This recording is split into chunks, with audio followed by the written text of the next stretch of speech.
ఎటువంటి కంటి సమస్యకైనా 100% ఆయుర్వేద పరిష్కారం సంజీవన్ నేత్రాలయ.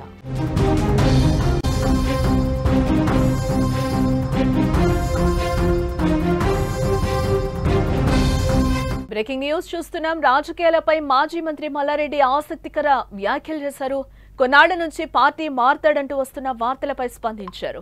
ప్రస్తుతానికి తాను రాజకీయంగా బీజేపీ వైపు లేదా టీడీపీ వైపా టీఆర్ఎస్ వైపా అన్నది కాదని అంటున్నారు. ఇప్పుడు టీఆర్ఎస్ లో ఉన్నాను, బీఆర్ఎస్ లో ఉన్నాను, ఇప్పుడు ఏ వైపుకు చూసేటట్టు లేనని అన్నారు. తనకు 73 సంవత్సరాలు వచ్చాయని ఇంకా ఏ వైపుకు చూడాల్సిన అవసరం ఏముందని అన్నారు. ఇప్పటికే ఎంపీగా, మినిస్టర్గా, ప్రస్తుతానికి ఎమ్మెల్యేగా ఉన్నారని ఇంకా 3 ఏళ్లు ఉంటానని అన్నారు. అసలు రాజకీయమే వద్దని అనుకుంటున్నారని, ప్రజలకు సేవ చేసి మంచి కాలేజీలు, యూనివర్సిటీలు నడిపిద్దామని భావిస్తున్నారని మల్లారెడ్డి అంటున్నారు. సో ఈ వ్యాఖ్యలను బట్టి చూస్తుంటే పరోక్షంగా రాజకీయాల నుంచి తప్పుకుంటున్నట్లుగా హింట్ ఇచ్చినట్లుగా తెలుస్తోంది మల్లారెడ్డి. అన్నీ కూడా భగవంతుడు అనుకున్న దానికంటే అన్ని ఇచ్చిండు. నేను ప్రజలకు సేవ చేయాలి, అక్కడ మంచి ఇంజనీర్లను, డాక్టర్లను తయారు చేయాలి. రెండే ఎంచుకున్నా పర్ఫెక్ట్గా పోతుంది. ఇంకా ముందు కూడా భారతదేశం అంతా కూడా డీమ్డ్ యూనివర్సిటీలు పెట్టాలనుకుంటున్నా. ఇప్పుడు నోయిడాలో ఒకటి ఫైనల్ అయిపోయింది, డీమ్డ్ యూనివర్సిటీ నోయిడా దాంట్లోనే. దాని తర్వాత లక్నోలో కూడా అక్కడ మన యోగి సీఎం గారు ఏఐ సిటీ తయారు చేస్తున్నాడు. ఏఐ మీద సిటీనే తయారు చేస్తున్నాడు. 10,000 కోట్లు ఖర్చు పెడుతున్నాడు ఏఐ సిటీ కోసం. దానికి తోడు 10 లక్షల మంది యువకులను తయారు చేయాలి, ఉద్యోగానికి మల్టీనేషనల్ కంపెనీలకు తగ్గట్టు తయారు చేయాలని చెప్పి ఏఐ సిటీ కూడా తయారు చేస్తున్నాడు. మాకు కూడా పిలుపు వచ్చింది. మేము కూడా మొన్న లక్నో కూడా పోయి వచ్చినాం. తొందరలో నెక్స్ట్ వీక్లో యోగి గారిని కలిసి అక్కడ కూడా ఒక 50 ఎకరాల పెద్ద డిజిటల్ హెల్త్ సిటీ పెడదామని అక్కడ కూడా ఇక్కడ అయితే సురాలంలో పెట్టినామో అదే ప్లాన్ చేస్తున్నాం. అదే మాదిరిగా బీహార్లో కానీ, బెంగాల్లో కానీ, ఆంధ్రప్రదేశ్లో కానీ, దేశవ్యాప్తంగా మెయిన్ సిటీలలో అన్నీ కూడా యూనివర్సిటీలు తెరుద్దామని ప్లాన్ చేసుకున్నాం. కర్నూలులో కూడా ప్లాన్ చేస్తున్నాం. ఎందుకంటే అందరికీ వైద్యం అందియాలి, మంచి విద్యను అందియాలని తపనతోటి ఇవన్నీ కూడా ఓపెన్ చేస్తున్నాం. అందరికి కూడా నమస్కారం. రాఖీల పౌర్ణమి అందరికి కూడా శుభాకాంక్షలు. రాజకీయంగా బీజేపీ వైపా, తెలుగుదేశం వైపా, లేక టీఆర్ఎస్ వైపా కాదు. నేను ఇప్పుడు టీఆర్ఎస్లో ఉన్నా. నేను ఇప్పుడు ఏ వైపు చూసేటట్టు కూడా లేని. ఇప్పుడు నాకు కూడా 73 సంవత్సరాలు అయింది. ఇంకా ఏ వైపు చూడవలసిన అవసరం ఏముంది? ఇప్పుడు నేను ఎంపీ అయినా, మినిస్టర్ అయినా, మళ్ళీ ఇప్పుడు ఎమ్మెల్యే అయినా, ఇంకా 3 ఏళ్ళు ఉంటా. నేను రాజకీయమే వద్దనుకుంటున్నా. ప్రజలకు సేవ చేసి మంచి కాలేజీలు, యూనివర్సిటీలు నడిపిస్తామని అనుకుంటున్నాను. మల్లారెడ్డి కీలక వ్యాఖ్యలు చేశారు. నాకు 73 ఏళ్లు వచ్చాయి, ఎటుపక్క చూడాల్సిన అవసరం లేదు అంటూ కూడా ఆయన మీడియా ముఖంగా చెప్పారు.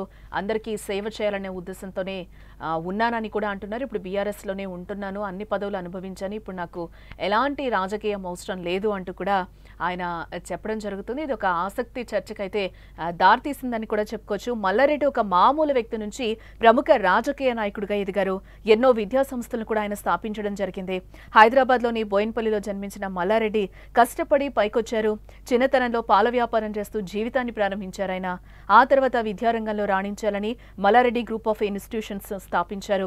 ఇందులో ఇంజనీరింగ్, మెడికల్, డెంటల్, నర్సింగ్ కాలేజ్లు, యూనివర్సిటీ కూడా ఉంది. ఇక ఆయన తెలుగుదేశం పార్టీ నుంచి కూడా ఆయన రాజకీయ జీవితం ప్రారంభించారు.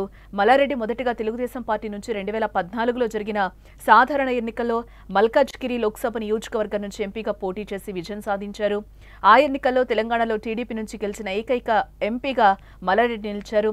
అయితే ఇప్పుడు టీడీపీలో ఉండకుండా 2016లో టీడీపీ నుంచి తెలంగాణ రాష్ట్ర సమితి ప్రస్తుతం ఉన్న బీఆర్ఎస్ పార్టీలో చేరడం జరిగింది. అప్పట్లో టీఆర్ఎస్లో చేరిన తర్వాత 2018లో జరిగిన శాసనసభ ఎన్నికల్లో ఆయన మేడ్చల్ నియోజకవర్గం నుంచి పోటీ చేసి ఎమ్మెల్యేగా గెలవడం జరిగింది. దీంతో 2019లో అప్పటి ముఖ్యమంత్రి కేసీఆర్ తన మంత్రివర్గంలో మల్లారెడ్డికి స్థానం కల్పించారు. కార్మిక, ఉపాధి, మహిళా, శిశు అభివృద్ధి శాఖ మంత్రిగా కూడా మల్లారెడ్డి బాధ్యతలు నిర్వర్తించారు.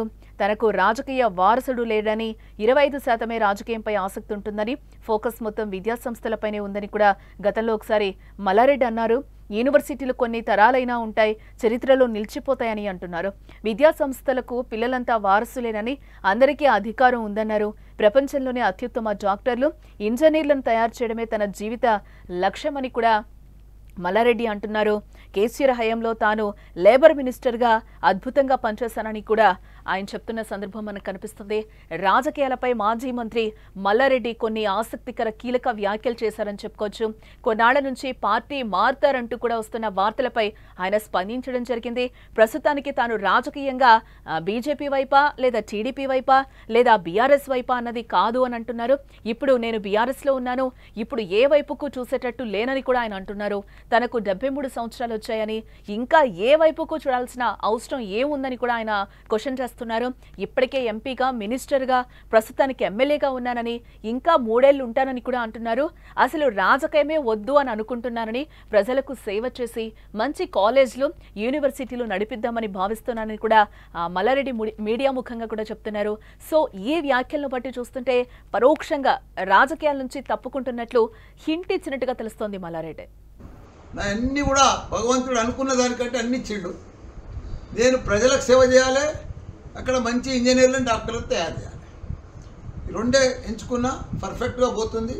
ఇంకా ముందు కూడా భారతదేశం అంతా కూడా డీమ్డ్ యూనివర్సిటీలు పెట్టాలనుకుంటున్నా.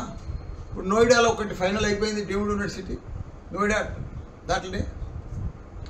దాని తర్వాత లక్నోలో కూడా అక్కడ మన యోగి సీఎం గారు ఏఐ సిటీ తయారు చేస్తున్నాడు.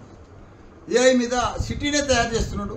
10,000 కోట్లు ఖర్చు పెడుతున్నాడు ఏఐ సిటీ కోసం. దానికి తోడు 10 లక్షల మంది యువకులను తయారు చేయాలి, ఉద్యోగానికి మల్టీనేషనల్ కంపెనీలకు తగ్గట్టు తయారు చేయాలని చెప్పి ఏఐ సిటీ కూడా తయారు చేస్తున్నాడు. మాకు కూడా పిలుపు వచ్చింది. మేము కూడా మొన్న లక్నో కూడా పోయి వచ్చినాం. తొందరలో నెక్స్ట్ వీక్లో యోగి గారిని కలిసి అక్కడ కూడా ఒక 50 ఎకరాల పెద్ద డిజిటల్ హెల్త్ సిటీ పెడదామని అక్కడ కూడా ఇక్కడ అయితే సూరారంలో పెట్టినామో అదే ప్లాన్ చేస్తున్నాం. అదే మాదిరిగా బీహార్లో కానీ, బెంగాల్లో కానీ, ఆంధ్రప్రదేశ్లో కానీ, దేశవ్యాప్తంగా మెయిన్ సిటీలలో అన్నీ కూడా యూనివర్సిటీలు తెరుద్దామని ప్లాన్ చేసుకున్నాం. కర్నూలులో కూడా ప్లాన్ చేస్తున్నాం. ఎందుకంటే అందరికీ వైద్యం అందియాలి, మంచి విద్యను అందియాలని. తెలుగుదేశం వైపా లేక టీఆర్ఎస్ వైపా కాదు, నేను ఇప్పుడు టీఆర్ఎస్లో ఉన్నా. నేను ఇప్పుడు ఏ వైపు చూసేటట్టు కూడా లేను. ఇప్పుడు నాకు కూడా 73 సంవత్సరాలు అయింది. ఇంకా ఏ వైపు చూడవలసిన అవసరం ఏముంది? ఇప్పుడు నేను ఎంపీ అయినా, మినిస్టర్ అయినా, మళ్ళీ ఇప్పుడు ఎమ్మెల్యే అయినా, ఇంకా 3 ఏళ్ళు ఉంటా. నేను రాజకీయమే వద్దనుకుంటున్నా. ప్రజలకు సేవ చేసి మంచి కాలేజీలు, యూనివర్సిటీలు నడిపిస్తామని అనుకుంటున్నాను.